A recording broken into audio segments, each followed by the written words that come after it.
وزیر اعظم کے سیاسی مشیر رانا ثناءاللہ نے دعویٰ کیا ہے کہ بجٹ میں فی الحال مشکلات ضرور ہیں، لیکن اس بجٹ کی وجہ سے اگلے سال کا بجٹ بڑا آسان ہوگا۔ انہوں نے یقین دہانی کرائی ہے کہ بجٹ پیپلز پارٹی کی مکمل تجاویز کے ساتھ فائنل ہوگا۔ پارلیمنٹ 30 جون سے پہلے بجٹ پاس کر لے گی۔ وزیر اعظم 1 مہینے بعد دوبارہ قوم سے خطاب کریں گے۔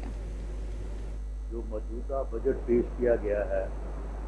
وہ پاکستان کو اس معاشی بحران سے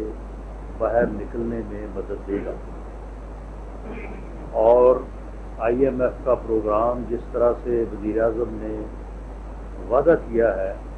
کہ یہ انشاءاللہ تعالی آخری پروگرام ہوگا، اور اگلے سال انہی دنوں میں جب ہم نیا بجٹ لا رہے ہوں گے